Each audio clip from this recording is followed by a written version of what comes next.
നമസ്കാരം. പൂർണ്ണത്രേശാശതം. ധനുമാസത്തിലെ ഏകാദശിയും കാർത്തിക നാളും ഈ വരുന്ന വെള്ളിയാഴ്ച അന്നാണ് വിശേഷാൽ വൈകുണ്ഠ ഏകാദശി. നമ്മളൊക്കെ സ്വർഗവാതിൽ ഏകാദശി എന്നൊക്കെ പറയാറുണ്ട്. ഇതിനു മുമ്പ് ഗുരുവായൂർ ഏകാദശി വീഡിയോ നടത്തിയ സമയത്ത് ഏകാദശിയെക്കുറിച്ചൊക്കെ നമ്മൾ പറഞ്ഞായിരുന്നു. ഗുരുവായൂർ ഏകാദശി വിശേഷങ്ങൾ പറഞ്ഞായിരുന്നു. എന്നാൽ സ്വർഗവാതിൽ ഏകാദശിയുടെ പ്രത്യേകത എന്താ, അതും കൂടി നമുക്ക് നോക്കാം. പുരാണങ്ങൾ എടുത്തു നോക്കിക്കഴിഞ്ഞാൽ മുരാരി എന്ന രാക്ഷസൻ ബ്രഹ്മദേവാവിൻ്റെ വരത്തിൻ്റെ ബലത്തിൽ സ്വർഗലോകത്തെ ആക്രമിക്കുകയും ദേവന്മാരെയൊക്കെ സ്വർഗത്തിൽ നിന്ന് ഓടിക്കുകയും സ്വർഗലോകത്തിൻ്റെ സർവ്വ ഐശ്വര്യങ്ങളും കൈക്കലാക്കുകയും ചെയ്തു.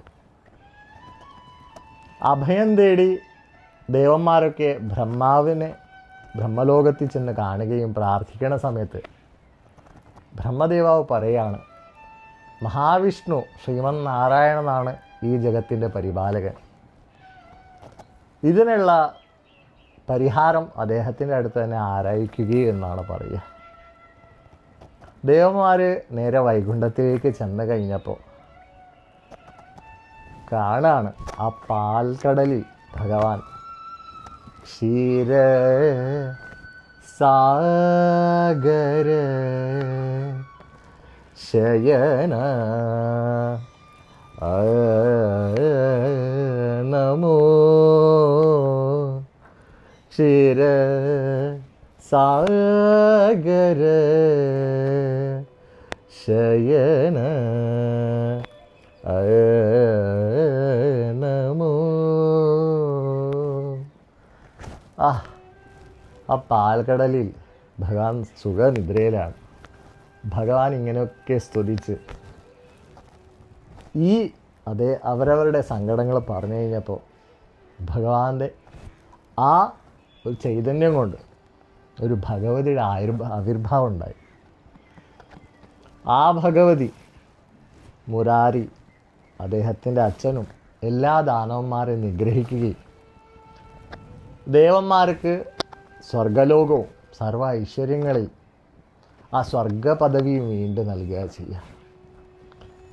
സന്തോഷം കൊണ്ട് ദേവന്മാരൊക്കെ ഭഗവതി ചോദിക്കുകയാണ്, അമ്മേ, എന്താണ് നമ്മൾ തിരിച്ച് ചെയ്യേണ്ടത്? എൻ്റെ ജനനം അല്ലെങ്കിൽ എൻ്റെ ഓർമ്മ ഈ ലോകം മൊത്തം ഓർമ്മിക്കാനുള്ളൊരു ദിവസം വേണം എന്ന് ഭഗവതി പറഞ്ഞ പ്രകാരം മഹാവിഷ്ണുവിൻ്റെ പ്രിയയും മഹാവിഷ്ണു അംശവുമായ ആ ഭഗവതിക്ക് ഏകാദശി എന്ന പേരും ഏകാദശിയുടെ തിഥിയും വിശേഷാലായിട്ടാണ്.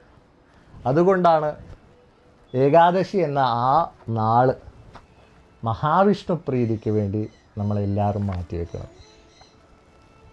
നമ്മൾ വീട്ടിലൊക്കെ കേൾക്കാറുണ്ട്, നമ്മുടെ മുത്തശ്ശിയൊക്കെ പറയണത്, സ്വർഗവാതിൽ ഏകാദശിയുടെ അന്ന് സ്വർഗത്തിൻ്റെ വാതിൽ തുറക്കും, അന്നാണ് ഏറ്റവും പുണ്യമുള്ളൊരു ദിവസം, മോക്ഷത്തിലേക്കുള്ള വഴി അന്നാണെന്നൊക്കെ പറയണത് കേൾക്കാറുണ്ടല്ലോ. അപ്പോൾ ഈ സ്വർഗവാതിൽ ഏകാദശിയുടെ അന്ന് എന്ന് പറഞ്ഞാൽ ദശമിക്ക് ഒരിക്കൽ എന്ന് പറഞ്ഞാൽ കാലത്തും രാത്രിയും ധാന്യങ്ങൾ വേറെ ഉപയോഗിക്കാം. ഉച്ചയ്ക്ക് മാത്രം അരി ആഹാരം കഴിച്ചുകൊണ്ട് ഏകാദശിയുടെ അന്ന് ബ്രഹ്മമുഹൂർത്തത്തിൽ നമ്മൾ എണീറ്റ് കുളിച്ച് ശുഭ്രവസ്ത്രങ്ങൾ ധരിച്ചുകൊണ്ട് തുളസി ഭഗവതി, വിഷ്ണുപ്രിയാം താം തുളസി എന്നാണ് പറയുക. വിഷ്ണു ഭഗവാൻ ഏറ്റവും പ്രിയയായ ശ്രീശക്തിയാണ് തുളസി ഭഗവതി. വിഷ്ണുപത്നി എന്നും പറയാറുണ്ട് നമ്മൾ. അങ്ങനെ ഇരിക്കുന്ന ഭഗവതിനെ പ്രാർത്ഥിച്ച് തുളസി തരയൊക്കെ നമ്മൾ പ്രദക്ഷിണം വെച്ച് വിളക്കൊക്കെ വെച്ച് പ്രാർത്ഥിച്ച്, നമ്മൾ വിളക്ക് വെക്കുന്ന സമ്പ്രദായമൊക്കെ ഇതിനു മുമ്പുള്ള വീഡിയോകളിലൊക്കെ പറഞ്ഞിട്ട് അത് ഓർക്കുക, ഒന്ന് കാണാം. അങ്ങനെ വിളക്കൊക്കെ വെച്ച് ഹരിനാമ കീർത്തനങ്ങൾ എന്ന് പറയാം, നാരായണ മന്ത്രങ്ങൾ പ്രകീർത്തിപ്പിക്കുകയാണ് വേണ്ടത്. നാരായണ വിഷ്ണു മുരാരിയെ വധിച്ചതുകൊണ്ട് മുരാരി ഗോവിന്ദ പത്മനാഭ ഗുരുവായൂരപ്പ എന്നൊക്കെ ശ്രദ്ധിക്കുക. മഹാവിഷ്ണു ക്ഷേത്രത്തിൽ ചെന്ന് പ്രാർത്ഥിച്ച് എല്ലാ സർവ്വ നന്മകളും ഉണ്ടാവണമെന്ന് കൂടി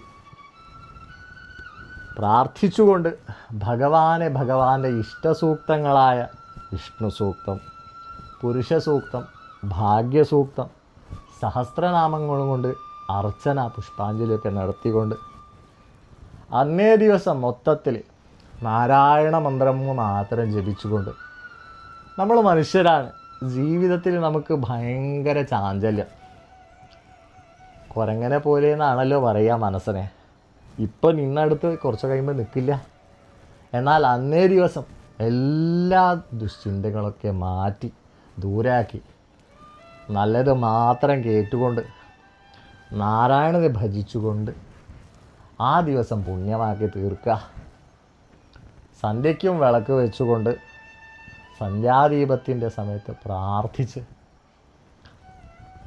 ദ്വാദശിയുടെ അന്നാണ് ക്ഷേത്രത്തിൽ ചെന്ന് നമ്മുടെ ഈ വ്രതത്തിൻ്റെ പാരണം ഒഴിവാക്കുക. ഏകാദശിക്ക് നമ്മൾ പറയാറുണ്ട്, എന്തെന്ന് പറഞ്ഞാൽ അന്ന് ആഹാരം ഇല്ല എന്ന് പറയാറുണ്ട്.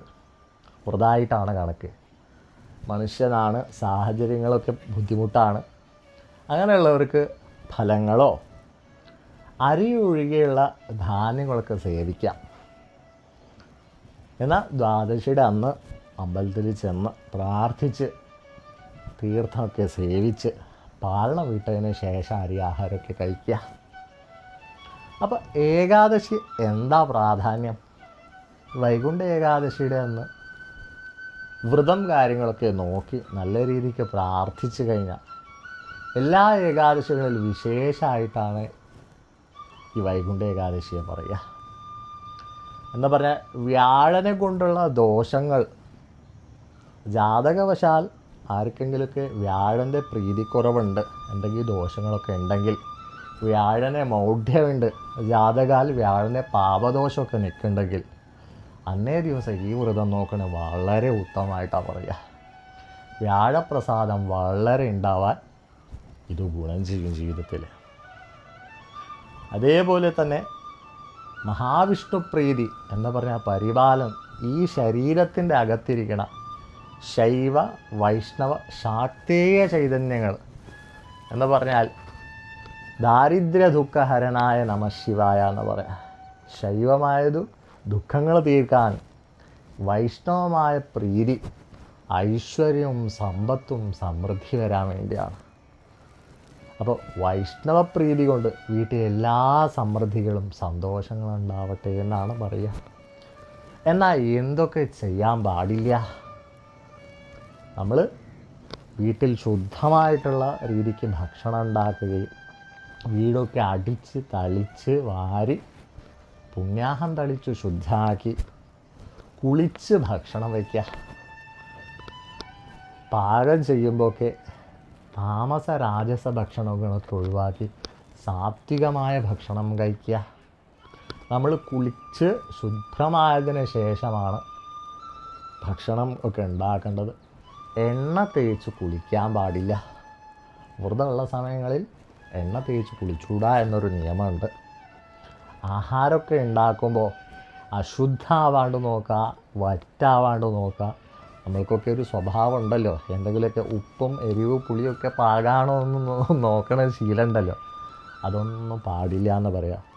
ആഹാരം പാചകം ചെയ്ത് നാരായണനെ പ്രാർത്ഥിച്ചുകൊണ്ട് നമ്മൾ പറയാറുണ്ട്, ദേവനെ അല്ലെങ്കിൽ ഹോമത്തിന് എങ്ങനെയാണോ ആഹാരം കൊടുക്കണേ അതേപോലെ ശരീരത്തിൻ്റെ അകത്ത് കൊടുക്കണ ആഹാരവും ശരീരത്തിൻ്റെ അകത്തിരിക്കണ പരമാത്മാവിനെ കൊടുക്കണേ തുല്യമായിട്ടാണ് പറയുക.